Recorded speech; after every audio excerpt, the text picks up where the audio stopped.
Welcome back to the deep dive.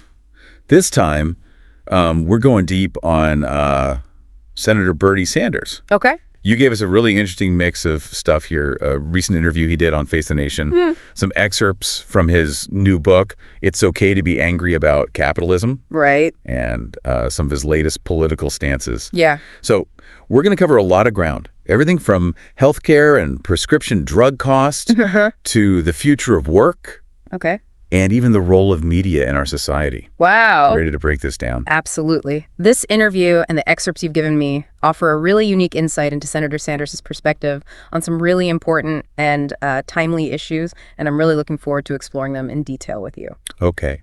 Let's start with Sanders' take on President Biden. Okay. He actually called Biden more progressive than he was as a senator. Interesting. Even pointing to the American Rescue Plan as a prime example. Yeah. He even went as far as to say it was one of the most significant pieces of legislation for the working class in modern history. Wow. What do you make of that statement? Well, it is interesting to hear him frame it that way. It seems like he's acknowledging the plan's impact while also subtly reminding us of his own long-standing commitment to these types of social safety net programs. Right.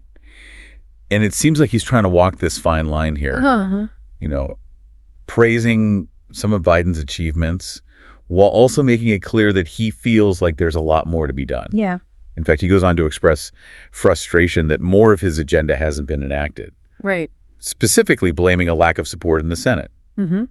He brought up the Build Back Better plan as a major example, noting that it failed due to insufficient votes. Yeah, he seemed particularly disappointed about that one, highlighting that they received 0 Republican support and 2 Democrats who didn't back it. This really underscores the challenges of passing progressive legislation, even with a Democratic president and a nominally Democratic-controlled Senate. For sure. Yeah. Now, this leads us to a topic that's central to Sanders' platform. Okay. And something he returned to again and again in this interview. Healthcare. He fundamentally believes that healthcare is a right, not a privilege. What are your thoughts on that concept? Well, it's a concept that has been hotly debated for decades in the U.S., and Sanders is certainly one of its most vocal proponents. Yeah. He draws comparisons to Canada, which has a universal healthcare system, and he repeatedly points to the exorbitant cost of prescription drugs in the U.S. as evidence that the current system is failing many Americans. Yeah. His question: why in the richest country in the history of the world don't we have a healthcare system that works for all? Really cuts to the heart of the issue. It does. It's hard to argue with the fact that healthcare costs are a major burden for so many people in this country. Yeah. He's particularly scathing in his critique of pharmaceutical companies, particularly their pricing practices. He uses the example of Moderna planning to quadruple the cost of the COVID-19 vaccine. Right. And to really drive his point home, he contrasts that with the fact that the Moderna CEO made $5 billion in the past 2 years, while highlighting that public funding actually played a significant role in the vaccine's development. Yeah, that's a really striking juxtaposition.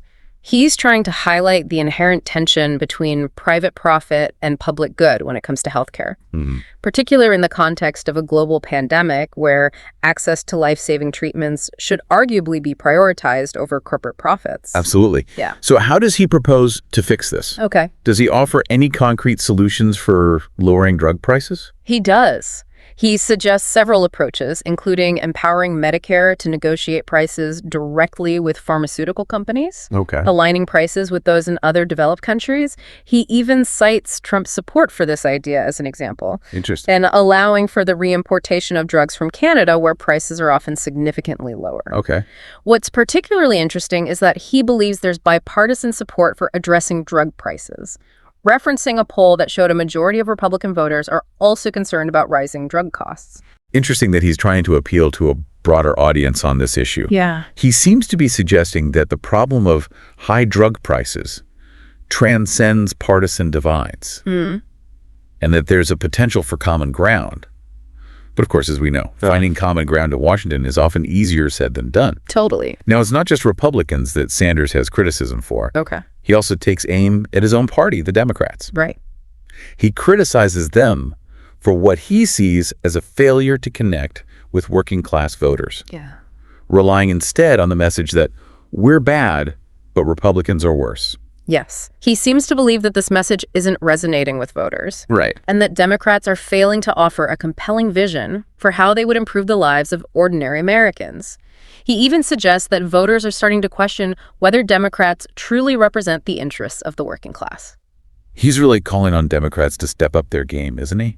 He urges them to take a more courageous stand and champion policies that directly address the economic anxieties of working families, Like, such as tuition-free college, affordable childcare, and you guessed it, Medicare for all. there is. He even draws a parallel to FDR and the New Deal, emphasizing the need to stand up to the powerful special interests who he believes are blocking progress on these issues. So it sounds like he's trying to inject a sense of urgency into the Democratic Party, Yes. urging them to be bolder and more visionary in their approach. Uh-huh. He seems to believe that focusing on shared economic concerns is a more effective strategy than emphasizing social and cultural divides. Yeah. He points to things like outrage over pharmaceutical prices and the desire for a stronger education system as examples of issues that could unite people across ideological lines. Yes. He's arguing that by focusing on these bread-and-butter economic issues, Democrats can build a broader coalition and achieve meaningful change. He seems to be suggesting that the current focus on identity politics and cultural wedge issues is actually hindering their ability to connect with a wider electorate. That's a very interesting perspective. Yeah. Now, we've talked a lot about domestic issues, but Sanders also weighs in on foreign policy in this interview, specifically regarding Israel. Right. He expresses concern about the current Israeli government and its policies, Okay. particularly the potential for escalating violence against Palestinians.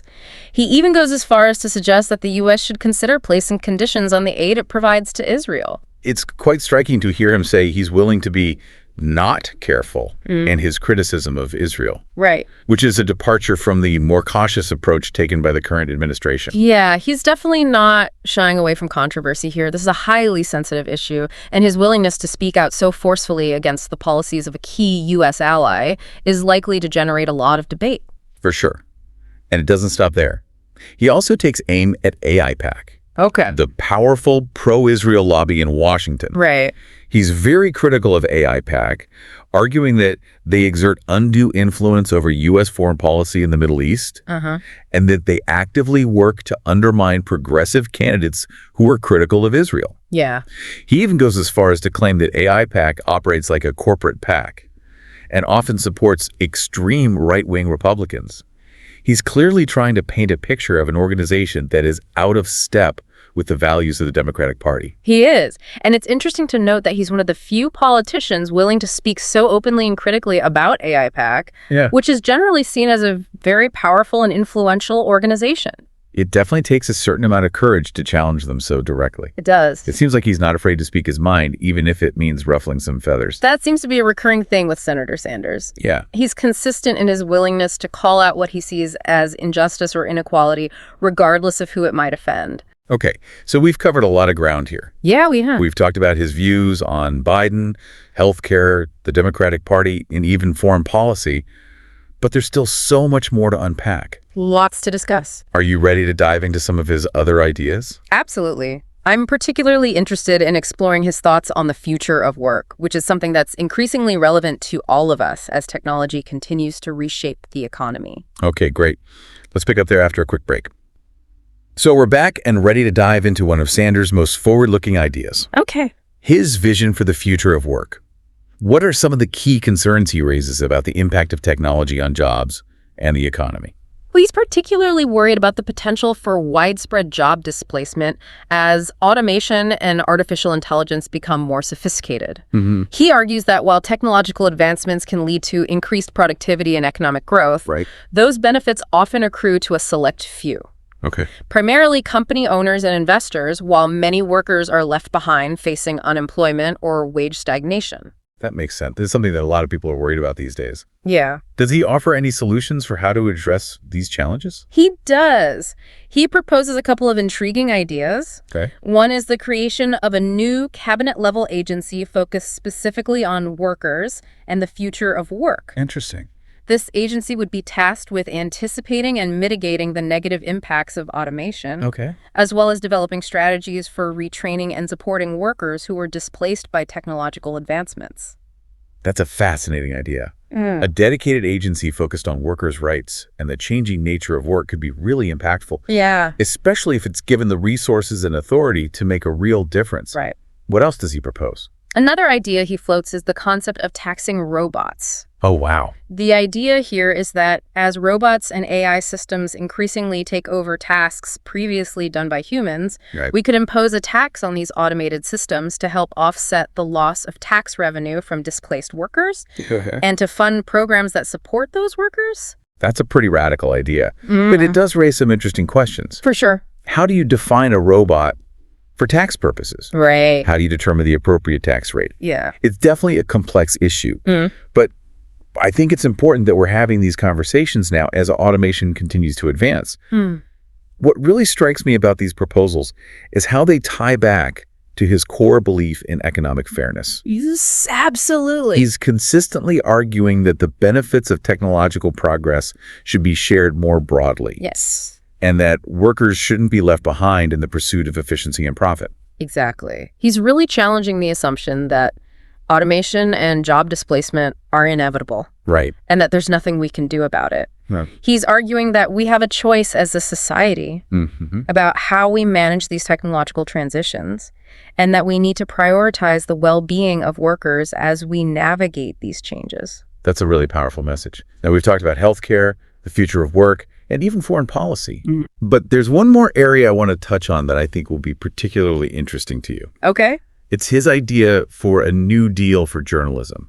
Can you tell us a little more about that? Yes. This is something he seems quite passionate about. Okay. He argues that with the decline of local newspapers, people are losing a vital source of information about their communities, leading to the creation of these so-called media deserts where access to reliable news and information is limited. That makes sense. We've all seen the headlines about local newspapers struggling to survive in the digital age. For sure.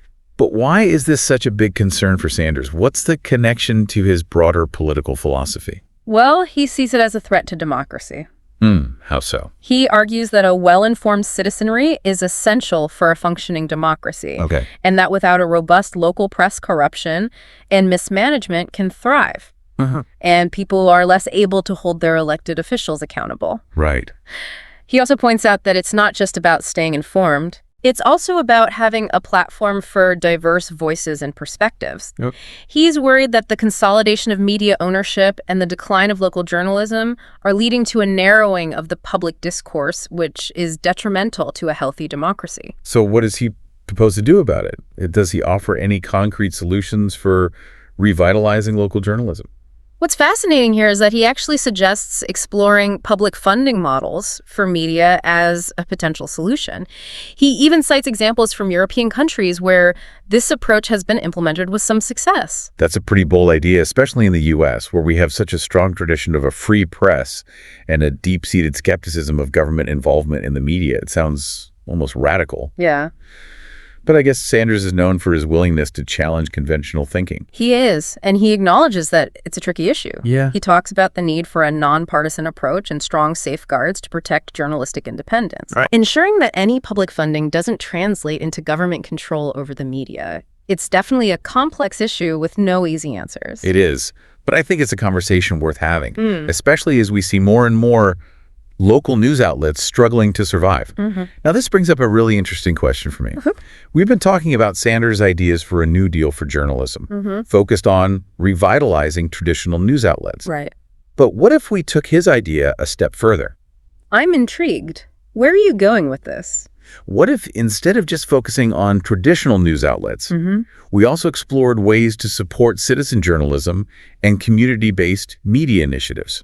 That's a really interesting concept. We've already seen the power of citizen journalism in documenting events, holding those in power accountable, and giving voice to communities that are often overlooked by mainstream media. Yes. Imagine if we could harness that energy and provide resources and training to help people become more effective storytellers and news gatherers in their own communities.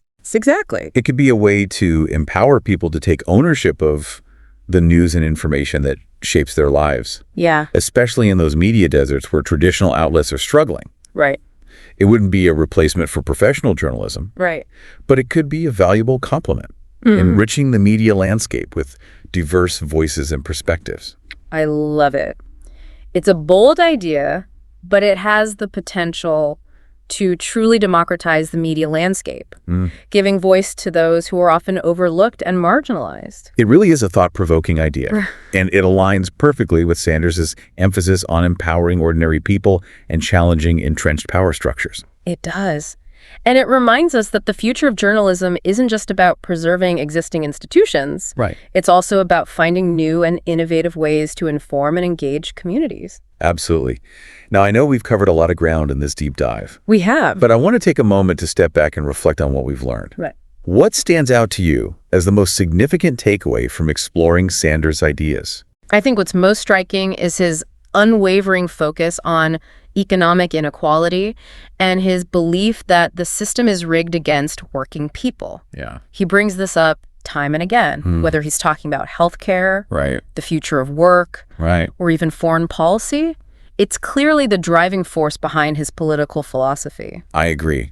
And it's interesting to see how this core belief informs his views on such a wide range of issues. It is. He seems to be constantly asking the question, who benefits from the current system and who gets left behind? Exactly. And he's not afraid to challenge those in power, Yeah. whether they're corporate executives, wealthy donors, or even members of his own party. He's definitely not one to shy away from a fight, Nope, especially if he believes it's a fight for justice and fairness. for sure. Now, before we wrap up, Okay. I want to pose a question to you and to everyone listening. Right. Do you think Sanders' ideas are too radical for mainstream America? Or is he tapping into a deep-seated sense of frustration and a desire for real change? We'd love to hear your thoughts. It's a question that's been debated for decades, hasn't it? Is he a visionary leader pointing the way to a more just and equitable future? Or is he an idealistic dreamer promoting policies that are simply too far outside the mainstream? I think it really depends on who you ask. That's a great point. And it speaks to the broader political climate we're in right now. Yeah. You know, there's a lot of division, Yeah. a lot of anger, a lot of uncertainty about the future. Absolutely. And I think Sanders, in his own way, is trying to tap into those feelings, to channel that energy into a movement for change. Whether you agree with his specific policies or not, Right. there's no denying that he's struck a chord with a significant segment of the population, Yeah. particularly among younger voters who are disillusioned with the status quo. Right. And it'll be interesting to see how his ideas continue to evolve and influence the political landscape in the years to come. Oh. As we wrap up this deep dive, I want to leave you with one final thought. Yeah. We've talked a lot about Sanders' critiques of the current system, the economic inequality, the influence of corporations, the failures of our political institutions. Right. But it's important to remember that critique is just the first step. Yeah. The real challenge is to translate that critique into constructive action, Right. to build a better future for all. I completely agree. And that's where I think Sanders' enduring legacy lies. He's not just a critic. He's a builder. He's constantly pushing for concrete solutions, Right. for policies that would make a tangible difference in people's lives. Exactly. And whether or not you agree with his specific proposals, I think we can all learn something from his unwavering commitment to fighting for a more just and equitable world. Absolutely. And I think that's a message that resonates far beyond any particular political ideology. It's a call to action, a reminder that we all have a role to play in shaping the future we want to see. So to everyone listening, we encourage you to take that message to heart. Don't just be a passive observer of the political process. Right. Get involved, speak up, and fight for the change you believe in. And keep asking those tough questions. Keep challenging the status quo. Keep pushing for a better world. That's what the deep dive is all about, exploring ideas, challenging assumptions, and engaging in thoughtful discussions that can help us make sense of this complex world we live in. So, until next time, keep diving deep, keep learning, and keep the conversation going.